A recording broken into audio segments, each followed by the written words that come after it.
ఉన్నట్టనా లేనట్టనా? ఉన్నట్టనే. కాబట్టి వాళ్ళు మనకంటే గొప్పవారు కాదు.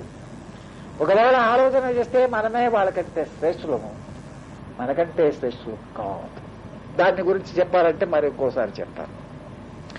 ఇప్పుడు మరొక రీతిగా ఆలోచన చేస్తే, సృష్టికి పూర్వం నేను అధిష్టాన చైతన్యాన్ని, ఇప్పుడు ఈ రూపం నేను దాల్చినాను, అజ్ఞానంలో పడి నా స్వస్వరూపాన్ని నేను మర్చినాను.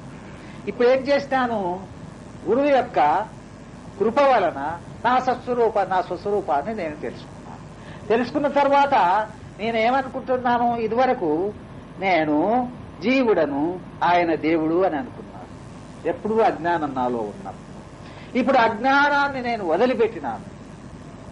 ఉపదేశం వదిలిపెట్టిన తర్వాత నాలో ఇప్పుడు కొత్త భావన వచ్చింది. ఏం భావన అది? సోహం భావం. చెప్తుంది ఏది? గీత. మనకు గురుగీత తెలుసు, భగవద్గీత తెలుసు, మరొక గీత ఉంది, అది ఉత్తర గీత. ఆ గీత ఏమంటుంది అంటే, నాయనా దేవాలయం ఎక్కడో ఉందని చెప్పాను, నేను తిరుపతికి గాని భద్రాచలానికి గాని కాశీకి గాని వెళ్ళవలసిన అవసరం లేదు, నీ దేహమే దేవాలయం అంటుంది. కృష్ణుడు చెప్పినటువంటి బోధ, నీవు కాశీకి పో, రామేశ్వరానికి పో, శ్రీరంగానికి పో, తిరుపతికి పో, లేకపోతే ఇంకెక్కడనో శ్రీశైలానికి వెళ్ళమని చెప్పలేదు ఆయన. ఒరే, దేహం అనే దేవాలయం నీ దగ్గరనే ఉన్నావు, నీవే నీవు ఆ దేవాలయంలోనే ఉంటూ ఉన్నావు, మళ్లీ దేవాలయానికి పోవాలని చెప్పని ఎందుకు అనుకుంటున్నావురా? దేహో దేవాలయ ప్రోక్త. ఈ దేహమే దేవాలయం అని చెప్పబడి ఉంది పెద్దల చేత. ఈ దేవాలయం యందు ఇద్దరు ఉన్నారు. వాళ్ళు ఎవరు? జీవో దేవో సనాతన. సనాతన కాలం నుండి దేహం ఎప్పుడైతే ఉందో అప్పటి నుంచి కూడా, దేహం ఇప్పుడు కనపడే దేహం కాదు, కనపడని దేహం మరొకటి ఉంది. ఆ దేహం యందు ఇద్దరు నివసిస్తూ ఉన్నారు. ఎవరు వారు? ఒకడు దేవుడు, ఇంకొకడు జీవుడు. జీవో దేవో సనాతన. ఈ ఇద్దరు ఉన్నారనే భావన ఎందుకు నీలో ఉందంటే, అజ్ఞానము నీలో ఉండడము చేత. త్యజేత్ అజ్ఞాన నైర్మల్యం. అజ్ఞానం అనేటటువంటి మలినాన్ని త్యజేత్, వదిలిపెట్టేసి. వదిలిపెట్టే వరకు ఏమైతుంది? వాడు జీవుడు అనేటటువంటి భావన నీలో ఎగిరిపోతుంది, లేకపోతుంది. అప్పుడు నేనే ఉన్నాను అనే భావన నీకు కలుగుతుంది. అప్పుడు పూజ చేసుకో. ఏ భావంతో? సోహం భావేన పూజయే. సోహం అంటే ఏమిటి? స అహం, అదే అహం, నేను. అదే అనేది ఏది? ఆ దేవుడు అనేవాడే నేను అని దాని యొక్క భావం. కాబట్టి ఆ దేవుడు అనేటటువంటి వాడు ఎవరయ్యా అంటే నేనే కదా. నేననేవాడు ఎవడు? ఈ మానవుడే కదా.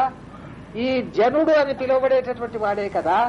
మళ్ళీ ఆ దేవునికి కొలవాలా, ఇంకెవరిని కొలవాలా? చిల్లర దేవులను కొలవాలనా, లేక దేవాది దేవుణ్ణి కొలవాలనా?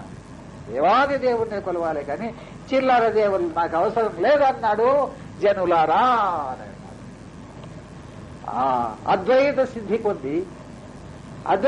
పొంది తన యొక్క తాను స్థితిని తెలుసుకొని, తనకు అతీతమైనటువంటిది కూడా తెలుసుకుని, దాని యందు నేను లేను అనే సంగతి ఇప్పుడు ఉపదేశము చేయవలసిన అవసరము ఉండడము చేత, జనులారా జనన మరణములను తొలగం రోయజాలు.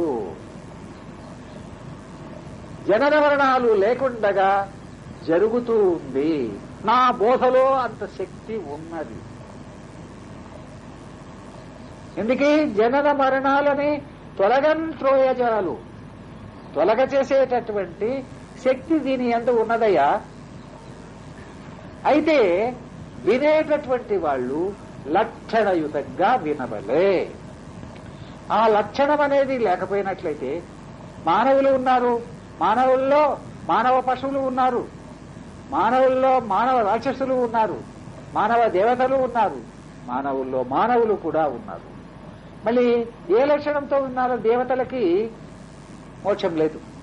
దమయంతి ఏమని చెప్పిందంటే నలునికి, ఆ దేవతలు అష్టదిక్పాలకులు వచ్చినారమ్మా నిన్ను పెళ్లి చేసుకోవడానికి, వాళ్ళలో ఎవరైనా చేసుకుంటే దేవతల్ని ఎందుకు పెళ్లి చేసుకోవాలి నాకు అంటే వాళ్ళు గొప్పవాళ్ళు కదా, దేవతలు కదా, పూజింపబడేవాళ్ళు కదా, వాళ్ళే కోరితే నువ్వు ఎందుకు చేస్తావు? అయ్యా వాళ్ళు గొప్పవాళ్ళని నీవనుకుంటున్నావేమో. వాళ్ళకి మోక్షం కావాలంటే మళ్ళీ ఈ మానవ ఉపాధికి రావాలి. వాళ్లకు ఒక కర్మ ఉంది, ఈ కర్మనే వాళ్ళు చేయాలి, అది తప్పితే ఇంకో కర్మ చేయరాదు వాళ్ళు. మళ్ళీ ఆ కర్మలు వాళ్ళ కర్మలు వాళ్ళు చేస్తూ ఉండాల్సిందే. ఈ జగత్తు ఉన్నంత వరకు కర్మరహితం వాళ్ళకు కాదు. జగత్తు ఉంటుంది ఉన్నంత వరకు వాళ్ళు ఉండాల్సిందే, వాళ్ళ కర్మ వాళ్ళు చేసి. మళ్ళీ ఈ జనన మరణాలు అనేది లేకుండా చేసుకోవాలంటే ఆ హక్కు నాకుంది, ఈ మానవ ఉపాధికి ఉంది. నేను కావాలంటే స్వర్గాన్ని పొందే శక్తి నాకుంది. లేదు నాకు ఇది అవసరం లేదు, నరకాన్ని పొందుదామంటే అది కూడా పొందగలుగుతాను. ఈ రెండూ నాకు అవసరం లేదనుకున్నప్పుడు మోక్షం అనేటటువంటి దానిని, ఈ రెండు లేనటువంటి దానిని కూడా పొందేటటువంటి అర్హత ఈ ఉపాధికి ఉంది. ఇటువంటి సలక్షణమైనటువంటి ఉపాధి కలిగిన ఈ నేను అక్కడికి ఎందుకు వెళదు? అక్కడ వెళ్లి మళ్ళీ నాకు ఒకవేళ నాకు మోక్షం కావాలనే కోరిక పుట్టే మళ్ళీ మానవుడు జన్మ ఎత్తాలి కదా. నేను ఎత్తిన తర్వాతనే కదా. ఎందుకబ్బా అక్కడికి పోయి మళ్ళీ ఇక్కడికి వచ్చి ఆ తర్వాత దీన్ని తరుణోపాయం కొరకు నేనెందుకు తిప్పలు పడదు? ఆ తంటాలు ఏవైతే ఉంటో నువ్వే పడు, నాకు అవసరం లేదు అని చెప్పని ఖరాఖండిగా చెప్పేస్తే మాట్లాడలేక జవాబు చెప్పలేక దేవతలకు పోయి చెప్పేస్తాడు, నా చేత కాలేదు, ఏం చేసుకుంటారు చేసుకోమంటే సరే అని అందరూ దమయంతులు ఈ నలుని యొక్క ఆకారంలో ఉండిపోతారు. వస్తే వీళ్ళందరూ కూడా అష్టదిక్పాలకులు 8 మంది కాక వీడు ఒకడు 9 మంది ఉండరు ఇప్పుడు నలులు. ఈ 9 మందిలో ఎవరి మెడల వేస్తారు చూస్తాం. పెద్దగా మాట్లాడిందట చూస్తాం. మా టోపి పడుతుంది, మా మెడలో ఎవరి మెడలను వేస్తుంది, ఆ తర్వాత మేము ఎవరినైనా దక్కించుకుంటాంలే అనే ధీమాతో ఉన్నాం. కానీ ఆమె నలునికే వేసింది, కానీ వీళ్ళకి ఎవరికి వేయలేదు. మళ్ళీ ఆమెలో వివేక జ్ఞానం ఉండి చేసిందే లేక చేసిందే? వివేక జ్ఞానే. కాబట్టి ఈ వివేక జ్ఞానము ఈ ఉపాధికే ఉండడం చేత అటువంటి వివేక జ్ఞానం కలిగిన వాడే లక్షణయుతుడు. అది లేనివాడు లక్షణయుతుడు కాదు. లక్షణయుతుడు అంటే ఏమిటి? ఇంకొక విషయం చెప్తాను. ఏమిటంటే మానవ ఉపాధి వచ్చిన తర్వాత నేను తరించాలే అనేటటువంటి కోరిక ఒకటి ఉండవాలి. ఇది తర్వాత ఇంకొకటి ఏమిటి అంటే మనసా వాచ కర్మణ ఏ విధమైనటువంటి భేదము లేకుండగా అంత మంచి ఆలోచన, మంచి మాటలే మాట్లాడుతూ మంచి పనులు చేయగలిగిన వాడై ఉండవలే. ఇది ఒకటి. ఆ తర్వాత ఇంకొకటి ఏమిటి అంటే గురువు యందు భక్తి విశ్వాసములు కలిగి ఉండవలే. ఇవి ఉన్నవాడే లక్షణయుతుడు. ఇవి లేనివాడు లక్షణయుతుడు కాదు. కాబట్టి లక్షణయుతులై విని వారికి ఏమి జరుగుతుంది అంటే జనన మరణములు తొలగద్రోస్తుంది ఈ బోధ. కనువారికి తన లావు ఎరిగించు. తన లావు అంటే ఎంతలా ఉన్నాడని కాదు, తన గొప్పతనాన్ని తెలియజేస్తుంది. మానవ ఉపాధి యొక్క ధర్మాన్ని తెలియజేస్తుంది. మళ్ళీ మానవ ఉపాధినే తెలుసుకొని హిరణ్యకశిపుడు కూడా తెలుసుకున్నాడు. తన ఉపాధి లక్షణం తెలుసుకొని అహం బ్రహ్మాస్మి అనే నిర్ణయంలో ఉండిపోయినాడు. కానీ అహాన్ని వదలలేదు. అందుకొరకి ఎవరినైనా అందరినీ కూడా హిరణ్యకశిపాయ నమః అని అందరు పూజ చేయండి అని అన్నాడు. అంటే అర్థం ఏమిటి? హిరణ్యకశిపుడే దేవుడు కాబట్టి వాడినే పూజించండి అని అర్థం. అంటే నిజానికి అహం బ్రహ్మాస్మి అనేది కూడా అంతే కదా. స్వయం భావేన పూజ చేతానే అన్నా ఒకటే, హిరణ్యకశిపాయ నమః అన్న కూడా ఒకటే. వాడు అద్వైతి. ఈ అద్వైతిని ఏం చేస్తారంటే ద్వైతులు వాడిని రాక్షసునిగా వర్ణన చేస్తారు. ద్వైతులు అహం బ్రహ్మాస్మి అనే వాడిని రాక్షసునిగా వర్ణన చేస్తారు. రాక్షసులకి అహం ఉంటుంది కాబట్టి వీళ్ళలో కూడా అహం ఉంది కాబట్టి నేనే బ్రహ్మాన్ని అంటారు. కాబట్టి దైవం నాకంటే వేరుగా ఉన్నాడనే భావన వీళ్ళలో లేదు. కాబట్టి నేనే దైవాన్ని అనే నిర్ణయంలో ఉంటారు. కాబట్టి వీడు రాక్షసులని ద్వైతులు పురాణాల్లో అలా గేలి చేసినాడు. నిజానికి వాడు అహం బ్రహ్మాస్మి అనే నిర్ణయంలో ఉన్నటువంటి వాడు. ఆ నీవే బ్రహ్మవురా, బ్రహ్మకు అన్యము నీవు కాదు. సకల శాస్త్రములందు శోధించి చూచిన నీవే బ్రహ్మవు బ్రహ్మ వీవేయనుచు, సకల వేదములందు శోధించి చూచిన నీవే బ్రహ్మవు బ్రహ్మ వీవేయనుచు అని పరశురామ నరసింహదాస్ స్వాముల వారు చెప్పినారు. అలాగే నీ గొప్పతనాన్ని నీకు తెలియజేస్తుంది. తన లావు ఎరిగించు కనువారికి. కాబట్టి దీన్ని తప్పకుండా వినాలి. దీన్ని తప్పకుండా మీరు కనుట అంటే తెలుసుకొనుట అని అర్థం. దీన్ని తప్పకుండా తెలుసుకోవడానికి ప్రయత్నం చేయాలి. అయితే మీరేమి లేవయ్యా, మేము కూడా మీలాంటి వాళ్ళమే కదా, మాకు చదువచ్చు, మేమే చదువుకుంటాము అని అనుకుంటే మీ ఇష్టం. జనులార జనన మరణములను తొలగంద్రోయజాలు లక్షణయుతమై వినువారికి కనువారికి తనలా వెలిగించు దీన్ని తప్పక వింటే ఎప్పుడు వారలు అప్పుడే కంటే. కనుక వినబుద్ధైతే వినుడి,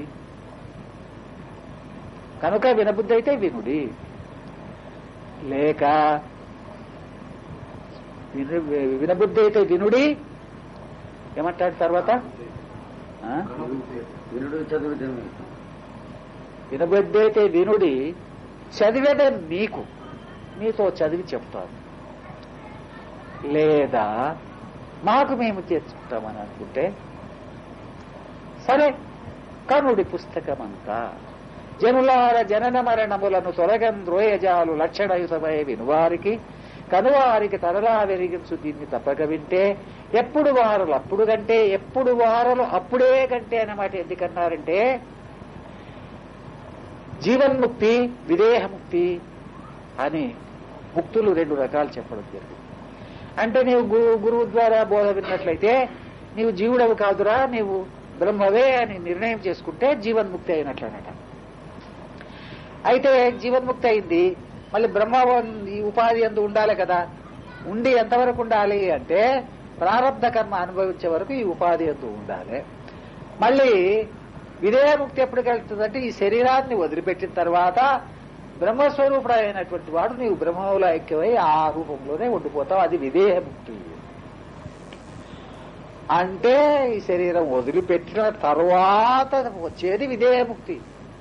ఏమో వదిలిపెట్టిన తర్వాత వచ్చేది ప్రథమైన, అది సరి అయినది కాదు. మళ్ళీ ఏది సరి అయినది అంటే ఇప్పుడు అయ్యా నాకు పెరుగన్నం తినాలని ఇష్టం ఉంది, పట్టు పెరుగన్నం కలిపెట్టినాం, తిన్నావు, ఎట్లా ఉంది ఇప్పుడే చెప్తావా లేకపోతే ఇంకెప్పుడైనా చెప్తావా? ఇప్పుడే చెప్తావు. ఆకలైంది, అన్నం తిన్నావు, మళ్ళీ ఆకలి తీరిందా లేదా? తీరిందని ఇప్పుడే అంటున్నావు. దాహం వేసినప్పుడు నీరు తాగినప్పుడు తాగి ఇప్పుడు దాహం తీరిందని చెప్తావా లేదా? చెప్తావు. అట్లా నీకు ఏ ఆర్తి అయితే ఉందో ఆ ఆర్తి తీరినట్టు నీకు ఇప్పుడే తెలియబడాలి. అలా తెలియబడితే దాన్ని ఏమంటారంటే సద్యోముక్తి అంటారు. ఆ సద్యోముక్తి అనే పదాన్ని ఈయన ఎప్పుడు వారలు అప్పుడు కంటే ఏమిటి అంటే నీలా ఎరిగిస్తుంది, నీకు వెంటనే ఏం చేస్తుంది? జనన మరణములను త్వరగా లేకుండా చేస్తుంది. కాబట్టి ఈ సద్యోముక్తి అనేటటువంటిది నా ప్రబోధయంలో ఉంది. కనుక వినబుద్ధి అయితే వినుడి, చదివేద మీకే కనుగొన మనసైతే కనుడి పుస్తకం. లేదు మేమే చదువుకొని మేమే తెలుసుకుంటాం దీంట్లో ఉండే భావాన్ని అనుకున్నట్లయితే మీ ఇష్టం. పుస్తకం తీసుకురండి, చదువుకునండి, దాంట్లో ఉండే సారాన్ని గ్రహించండి, మీరు తరించండి అని అన్నాడు. నాతోనే మీరు వింటేనే తరింపబడతారు అని అనలేదు. కానీ ఏమంటున్నాడు ఒక చోట అంటే ఏ పురుషుడు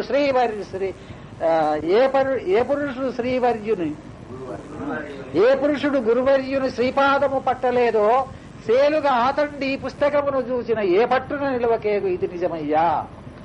ఓ జనులారా మీ మది తెలియరయ్యా, ఈ పరమ గోప్యము ఎవరెరగరు రయ్యా, నా పలుకు మదిలో నాటిన వారికే ఇది నిజమా. ఆ గురువాక్యము ఎప్పుడు పాదము పట్టిన వాడికే అది అతుకుతుంది. అది పట్టకుండగా ఎంత వినినా చేసినా అది మన అంతఃకరణకు పట్టదు. ఎందుకు పట్టదంటే గురుకు